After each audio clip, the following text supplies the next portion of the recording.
For the opportunity to present the studies of the Phase 3 trial. I'm an advisor of the company that made it possible, so that's my disclosure. Let's start in 1983. That is me doing a terrible examination. It's called lymphangiography. How many of you in the room did do that examination? Yes, you know it's terrible for you and the patient. Why? You have to make a cut, and if you are a supervisor, the cut is higher and larger. You have to put a very thin needle into an even thinner walled lymph vessel, and then you have to hope that everything is not leaking. And if it's not leaking, the patient has to put still for 3 hours for the infusion of this fantastic old contrast agent, oil. Now you have to make a diagnosis based on these images, and it's only the obturated chain, the rest is not visualized. So you need to be a true expert. These are the metastases. Okay. I wanted to get rid of that. In 1989, I saw this publication, Ralph Weislater et al. And you can see Joseph Ferrucci and some others. David Stark, also known from breast cancer. And they showed that black is good. And that a white lymph node is metastatic lymph nodes. And I said, okay, this is nice. So I was sitting behind the light box. At that time we had light boxes. And then it was instantly, wow, Eureka! Eureka. Eureka! I had 2 moments of Eureka in my life, one with pirates and one with this. And here, you see there are 2 buttons, 2 prizes for one exhibit, and also magna cum laude at ECR. Fantastic, everything looked beautiful. New England Journal of Medicine for a radiologist. Wow. Okay. Good story? No. Misery. Ferumoxtran. Efficacy was good, but the study design by Gilbert and McPharma was poor. Shit happens. No FDA and no EMA approval. Not rest in peace, but in rust we trust. Impossible. Oh, there it is. So then started Mission Impossible. Contrast agent in the Netherlands and get hold of all the rights. And my project was called MUGA. Make SBO great again.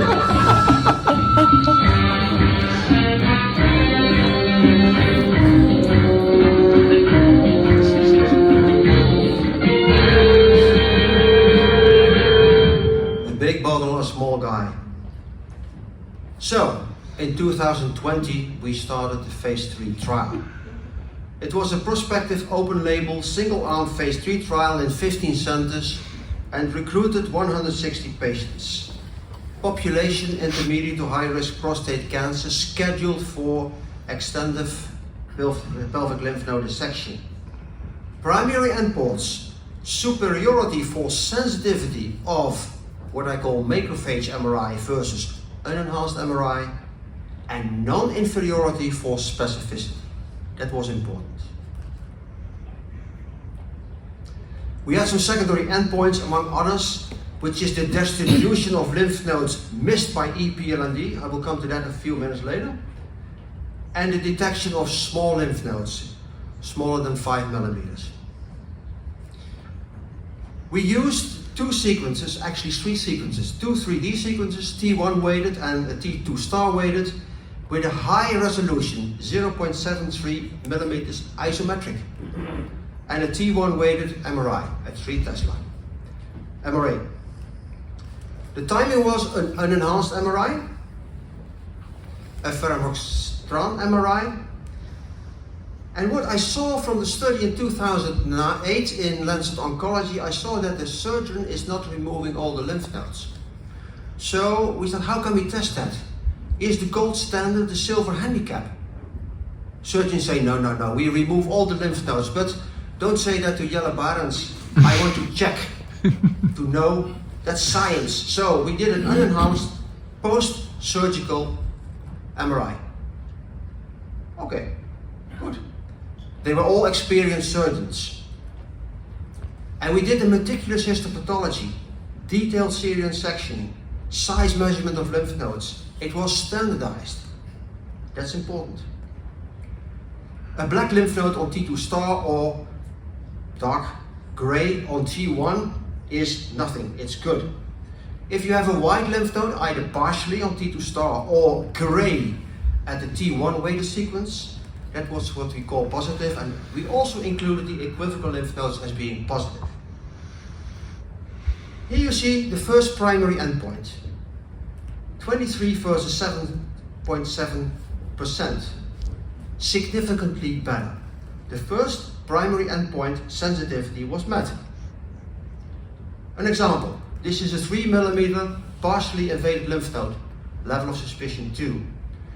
You see the axial plane, see, and you see the coronal plane, and then you see a T2 star weighted sagittal non-fat set with high resolution. And here you see a white area in a dark lymph node. It was about 1.5 millimeters large, the small area. So this we call positive, and indeed it appeared to be positive. This is what you get for free, an MR angio. Beautiful. The contrast stays in the blood pool. It's a blood pool contrast agent for 5 days. And you can make an MRA for 5 days, and that will help the surgeon to locate the lymph nodes, which is important. It's his landmark. He's following the vessels, and then there's the node. You hope. Specificity, second endpoint, was met. Non-inferiority was proven. So, good. Now further analysis, look at the cutoff value of 5 mm. Why 5 mm? Good. 67% sensitivity, which is pretty good, versus an enhanced 11.1.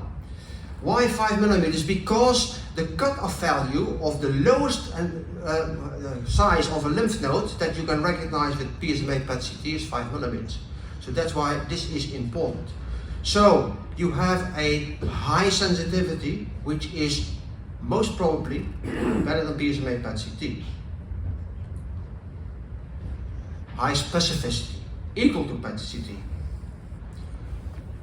Now, a limitation of the study is that the surgeon did not remove all the lymph nodes.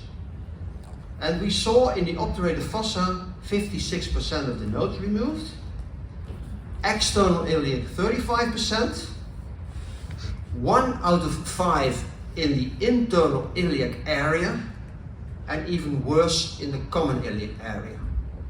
So a lot of lymph nodes, actually 73%, remained in the patient. An example, by the way, a urologist doesn't believe it. Say, I removed all the lymph nodes, and your imaging, I don't believe it. Well, believing is what you do in the church. This is research. Look at the image. T1, there is a partially invaded lymph node, partially gray, that's the blue area, and partially black. You can see it on the T2 star weighted image as being white. Well, the surgeon went and put the lymph node, well, he said, I removed that lymph node. No, you did not. There it is. Post. To see is to know. So the primary objectives were met.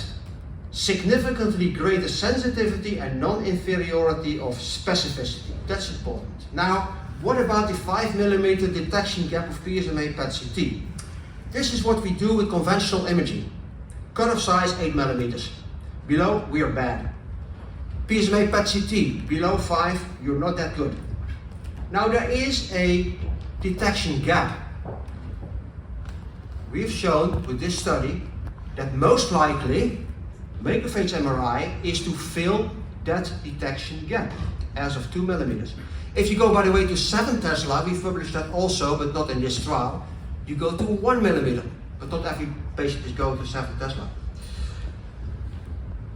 Furthermore, extensive pelvic lymph node detection fails to detect 2/3 of imaging positive lymph node, especially in the difficult surgical areas. 2/3. That is enormous. Another limitation is that detecting small, very small lymph node metastases remains a challenge. And this is actually the reason that we have a very low sensitivity.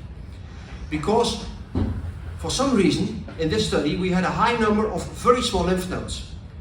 35% were smaller than 2 millimeters, and 52% were smaller, well, in between 2 and 5 millimeters. This may be due to the meticulous workup of the pathologist, but we're not sure. That is just guessing. So, yeah, this is now good. Marketing authorization application was submitted by Sun Leukemia in December 2025, and likely will be approval in the quarter of 2027. So for me, the 36-year quest in pursuing this contrast ends. A little bit dramatic and optimistic. Ferumoxtran is like a mythical phoenix symbolizing the rebirth due to resilience. I not only thank you, but I also thank the co-contributors of this study. Thank you very much.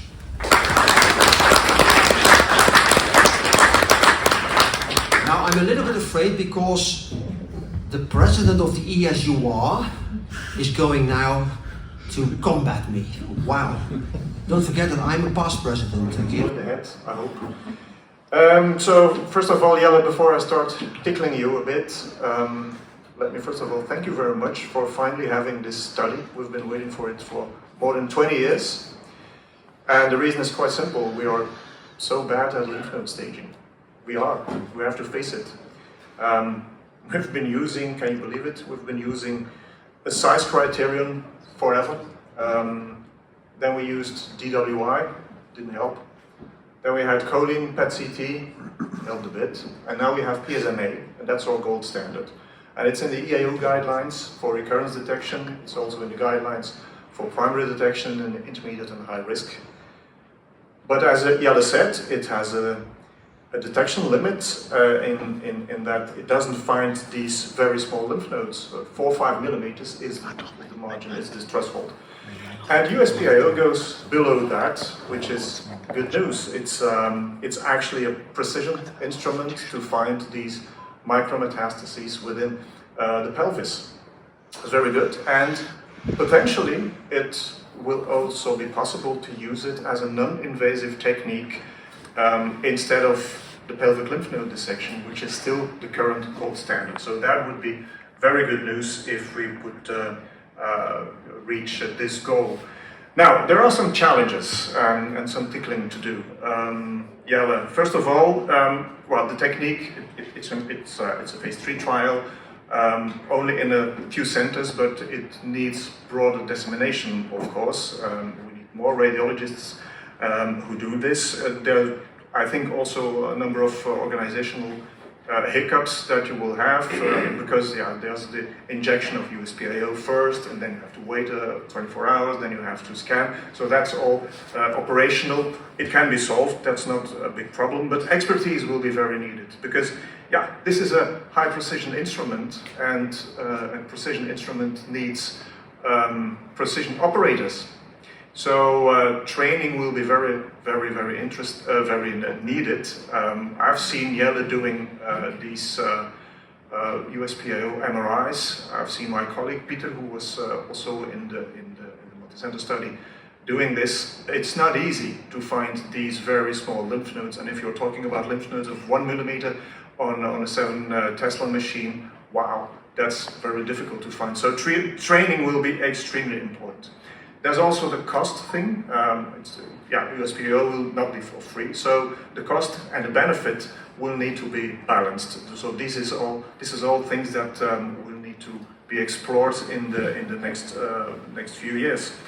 And talking about benefits, there's one benefit that I see very clearly. That is, if USPIO can be used as an alternative for pelvic lymph node dissection, that definitely will be benefit because you avoid the potential side effects of the pelvic lymph node dissection. That's very clear.